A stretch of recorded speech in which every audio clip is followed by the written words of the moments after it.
It's carried, and we'll do the water supply improvement program paper update next. And thank you, Helen.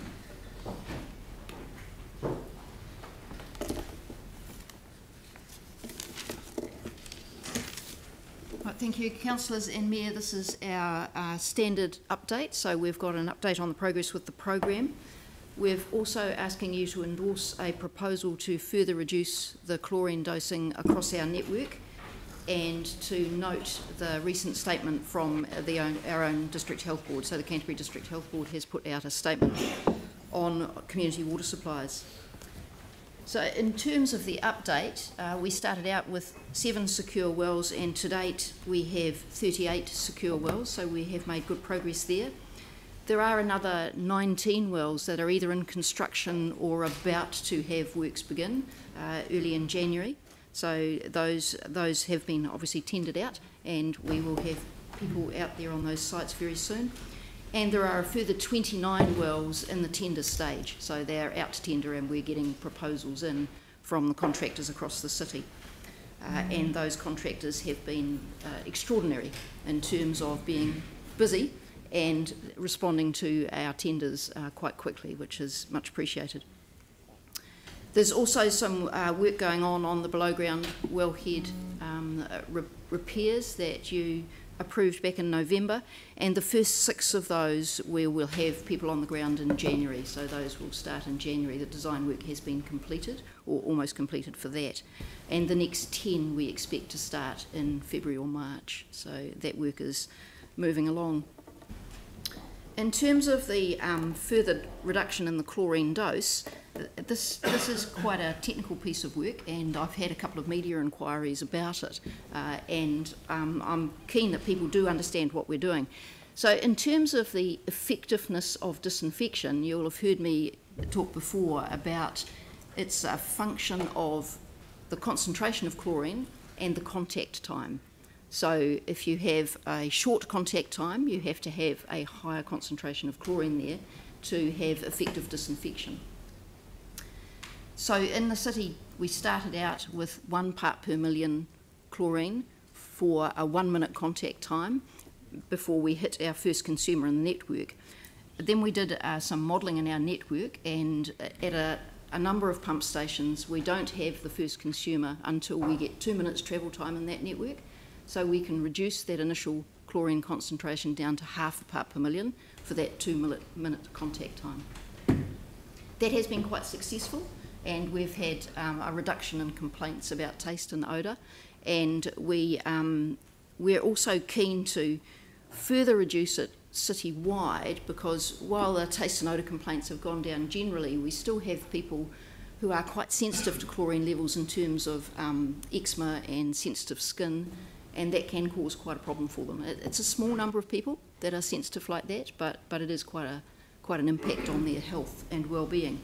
So we've been talking with the drinking water assessor about those pump stations where we do have consumers within 2 minutes.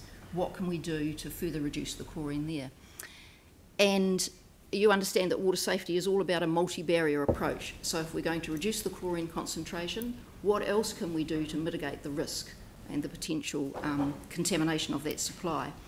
And that's where we've introduced the weather triggers. So we'll identify where we have wells that are vulnerable to a severe weather event and surface flooding, which would give a potential path for contamination if those wellheads are not signed off as secure, and introduce these weather alerts that will go on alert and stand by for a major weather event. And if there's a severe weather event, then we can either isolate those wells or bump the chlorine back up to 1 part per million to provide a greater level of protection. So we've agreed this in principle with the specialist engineers that we're working with our expert on chlorination levels, and with the drinking water assessor. And we will have the detailed site risk management plans that identify the flood risk, the vulnerability in terms of the aquifer, and the steps that we'll take in terms of the weather triggers early in the new year, and we'll roll that out across all of the pump stations where we can do that through January, February, March next year, hopefully as soon as possible in that time.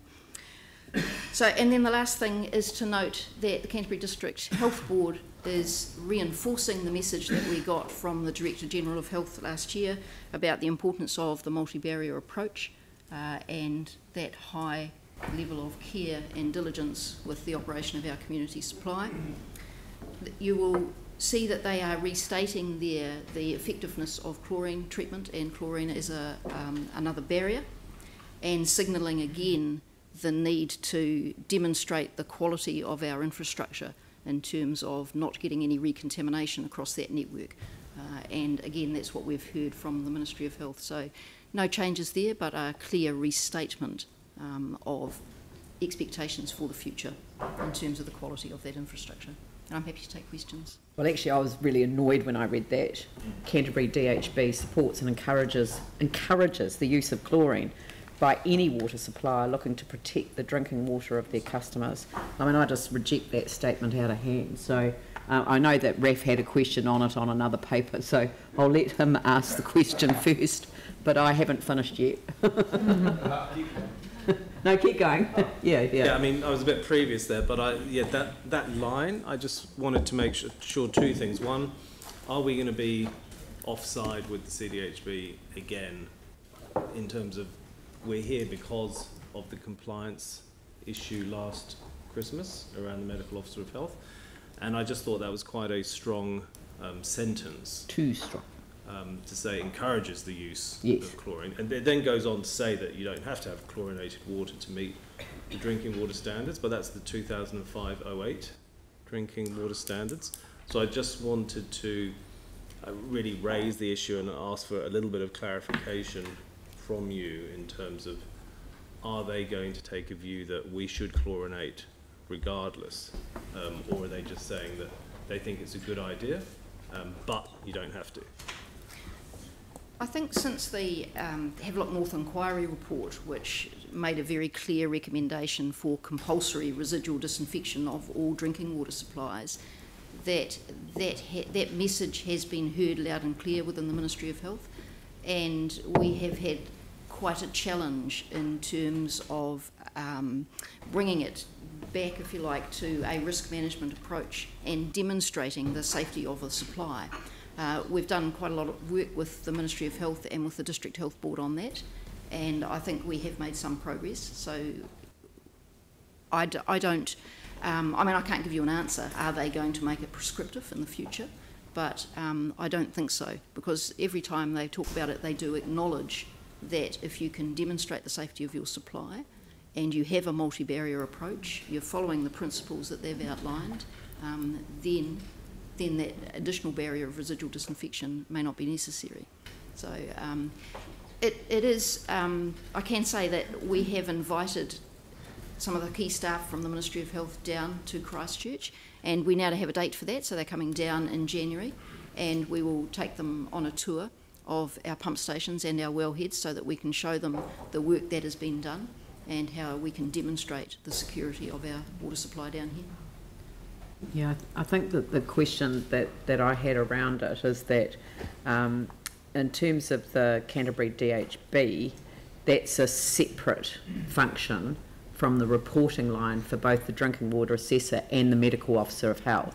I mean, although Ramon Pink is a medical officer of health, he's also the clinical director of community and public health.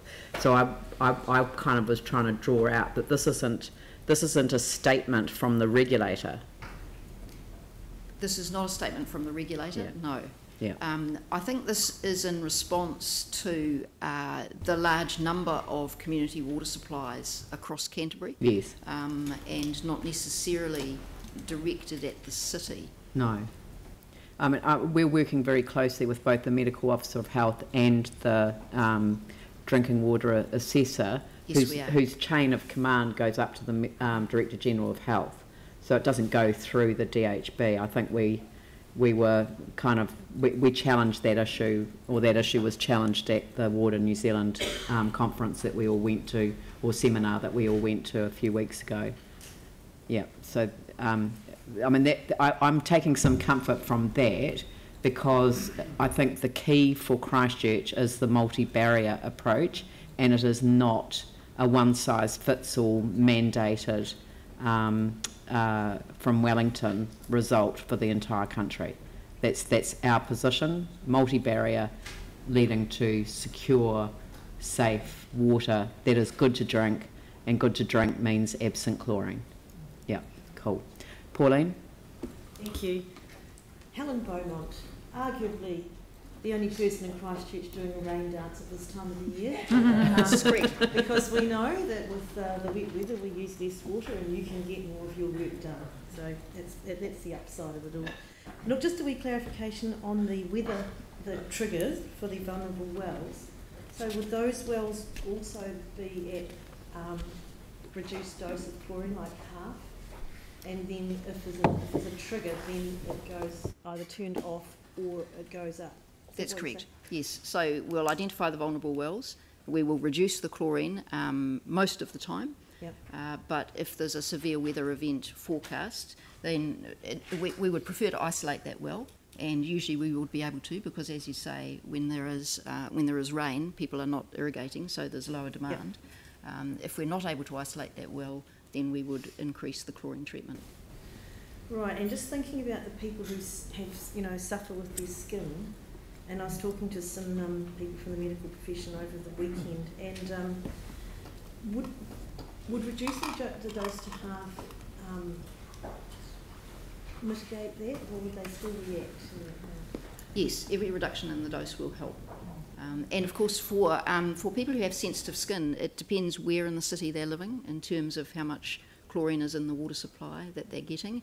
And the other thing that we have been saying to people, and it's up on our website, is to shower either very early in the morning or very late at night when the demand on the city supply is lowest.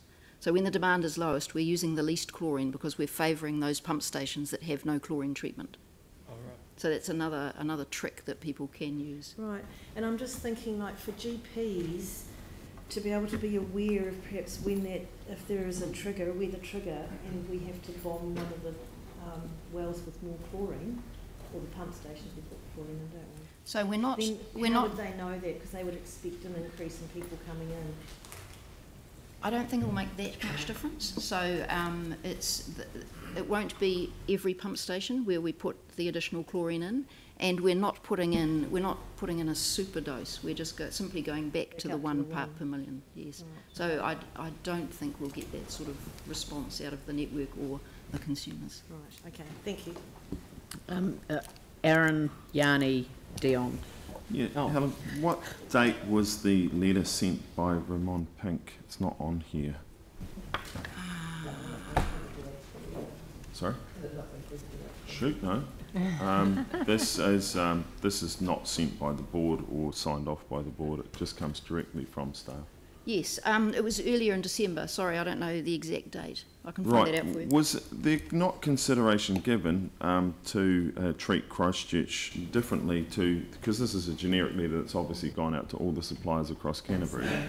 Well, that's the way it reads, and because it doesn't say Dear Christchurch at the top, I'm assuming it's a copy and paste. Yeah. Was there not consideration? Very similar to the one from the Director General of Health at this time last year. Yeah, very. Well, what date was that? 20th of December. I remember it well. Yeah, so we're one day off.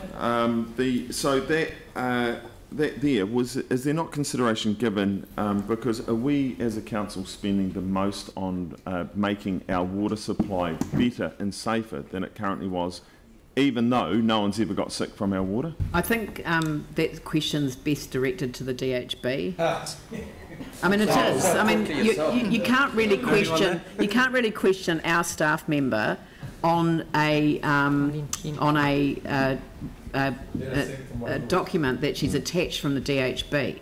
So, I mean, I think well, I would have thought you our might staff be in a better position to raise it with the DHB than us, but could be. Talk to a mirror. Yeah. The reason is the question. But that's why I asked the question. I asked the question, which I thought was entirely appropriate, is this from the regulator? And it's not. The DHB is not the regulator of water. So this is advice that's come through the DHB. And as we've heard, it's gone to all of the drinking water suppliers in the region. That is covered by the Canterbury DHB. Yeah. Just one question more then, Helen. As a council, are we spending the most per person out of any council in the country making our water better and safer?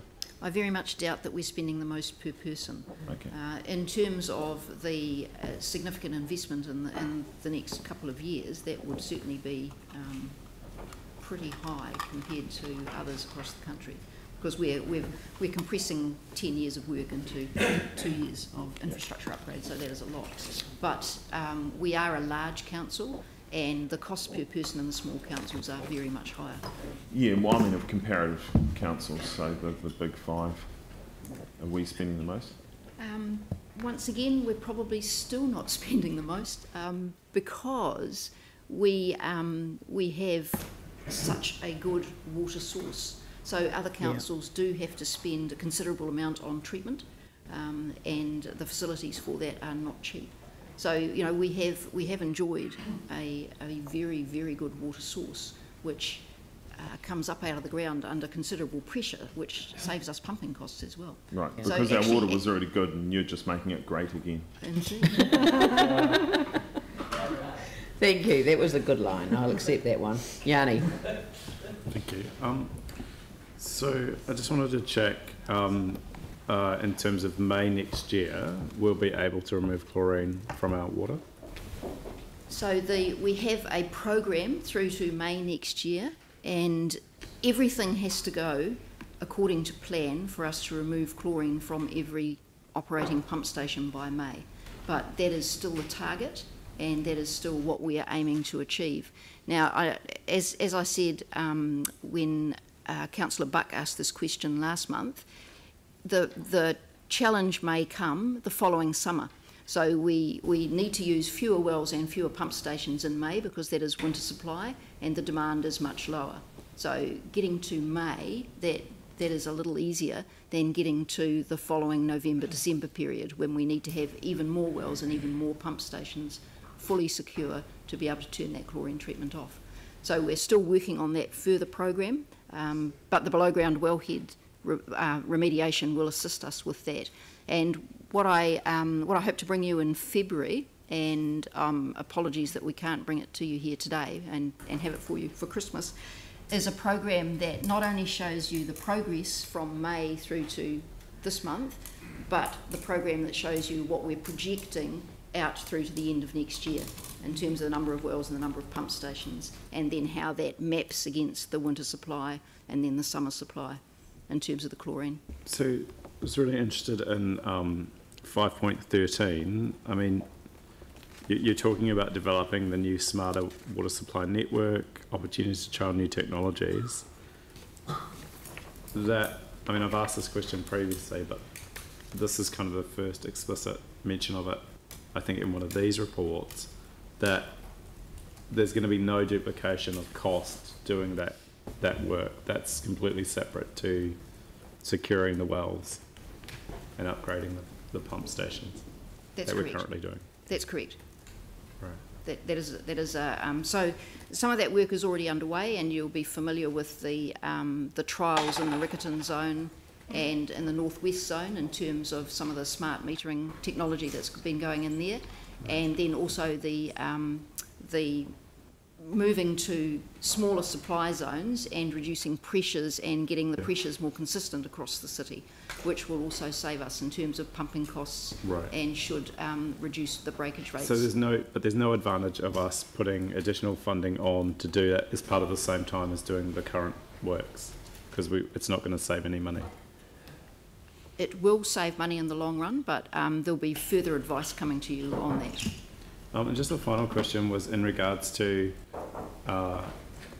the sort of, and I think Pauline picked up on it a little bit before, is in terms of the social impact and the health impact, what monitoring are we doing of that? You know, things like the number of people that have had allergic reactions, and you know, what is there any thought given to any sort of other things that we can do more than what we're currently doing?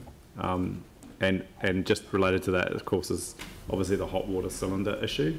So I just wanted to give just a kind of quick response on where things have got to with that.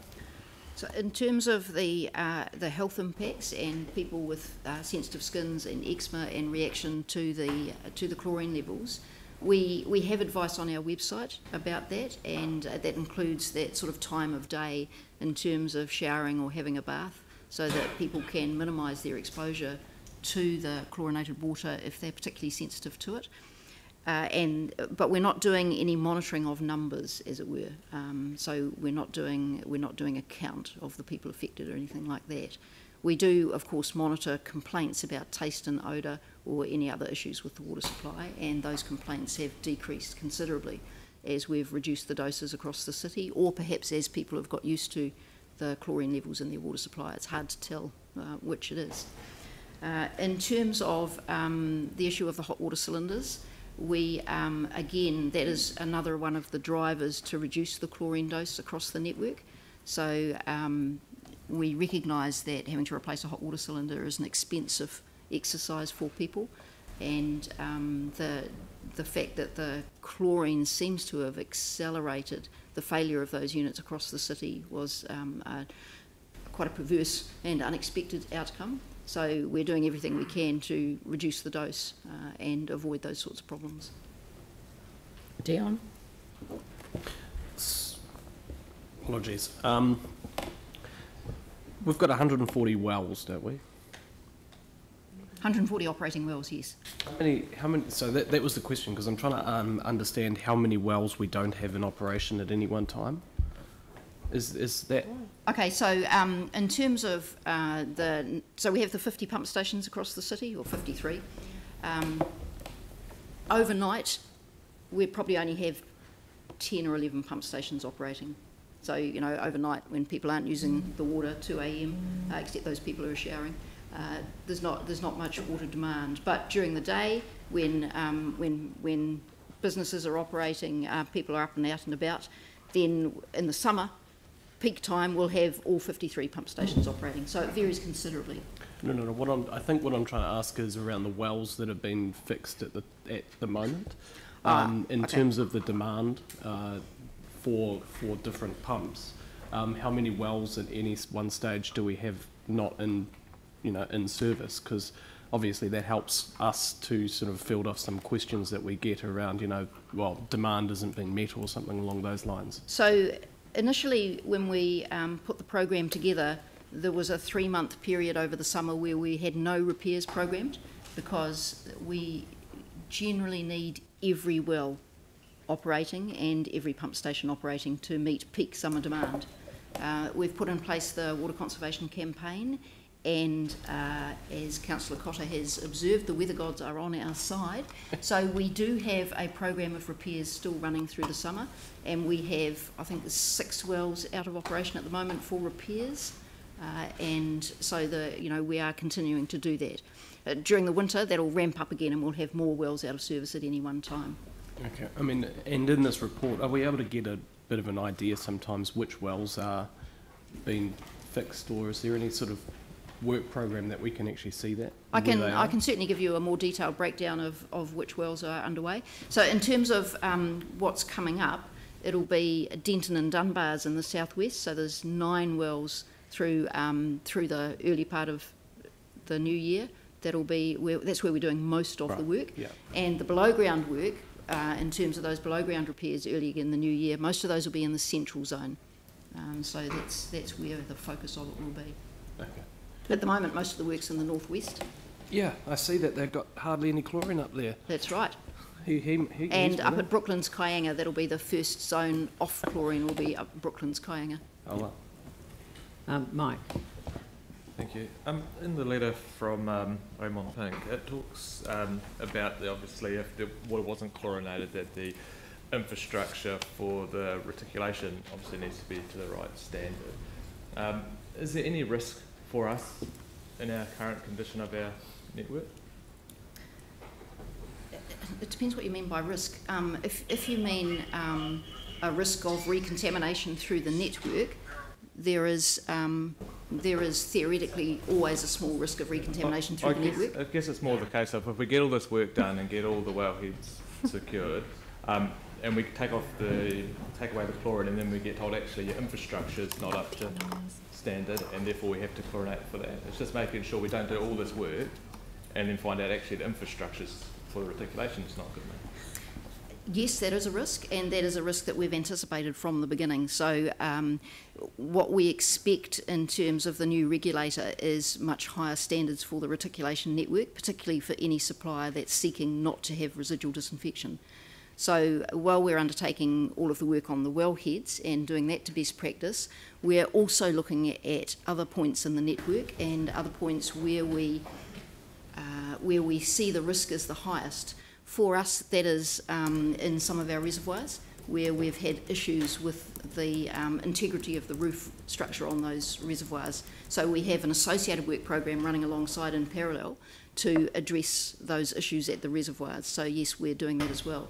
And there's additional work going on in the sort of Three Waters business as usual, looking at the mains network and where we have condition assessment information that tells us that some parts of that network aren't in as good a condition as we would like. So the leakage rates and the potential for breakage is higher, and we need to address that as well. So yes, we anticipate that those requirements will be greater in the future, and if we want to stay without residual disinfection, we will need to put a substantial investment into our network. Anne?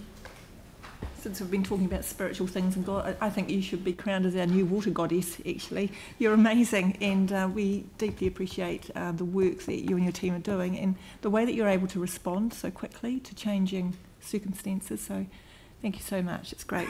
The question Thank you, but I do need to say that I have a fabulous team behind me, and while they're not all sitting here today, they are all working, and most of the project managers, of course, are out on site, making sure that work is progressing. Well, thank them all on our behalf, please. A question about the UV treatment. So at the moment, Mains is the only one that is being treated in that way? Or? Yes. So ultraviolet disinfection, of course, is extraordinarily effective and gives us secure water at the wellhead. And that has gone from being the sort of ultimate answer and something we could roll out right across our network to something that we're considering for a small number of pump stations to something that will probably only be a solution for main pumps and maybe one or two others. And that's a combination really of cost and time. So it isn't more cost effective for us to put in ultraviolet disinfection than it is to upgrade and raise those wellheads in most instances. So we would only put in ultraviolet where we have both problems in terms of the security of the wellhead, but also where we're tapping one of the shallower aquifers, which won't be regarded as secure. And even then, we prefer actually to put in deeper wells. So ultraviolet disinfection is, at this stage, unlikely to be rolled out in a significant manner across the city. Is there the potential to do that in the future, though? Possibly, if we need to do so in terms of responding to Ministry of Health requirements or any new regulators' requirements, that is still possible. Yes. Jimmy. Thank you. Regarding to the paragraph 5.17, my question is, in the whole southwest area, actually is how many the wellheads and also how many the pump station, except you highlight in here? That's the first question. So there are 4 major pump stations down there. Yes. And I'm not quite sure exactly the number of wellheads, but we're doing 5 at Denton and 4 at Dunbar's, all the other way around. So there's 9 between those two, and that's where the majority of the works will be. And so there's still Sockburn and Wilmers that will continue to provide water. One of the really good things about the southwest is the southwest has long been regarded as a growth zone for the city. So there has been significant investment in the wells and the pump stations and the infrastructure down there. And we have plenty of capacity, which means that we can get that work going in the summer. So that's one part of the city where we have more capacity than demand, if you like, and that's a great place to do the summer works. That's not so in other parts of the city where we struggle to provide the summer demand. But if based on your information in here, whether, I mean that if the kind of because this open has been confirmed, and if the tender, is very smoothly, so whether in May of next year, in southwest area, then no more the coordinated water. That's the plan, yes. Okay, thank you. Anne? Could I just follow that question up? Once the work has been done in Dunbars and Denton, how long before the chlorine will be out of the water? Is there a space between finishing the work and?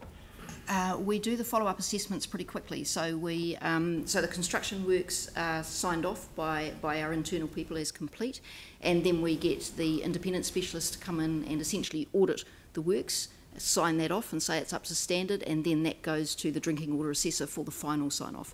And we do that pretty quickly, and sometimes we do it by photographs. So we email them through. Right. Yeah. So there could be a possibility of pouring out of that water sort of early March or around about, or depending on how that program goes, yes. So okay. we do it as soon as possible. Great, thank you. Right, well, I'm happy to move the motion, seconded by Jimmy Chen.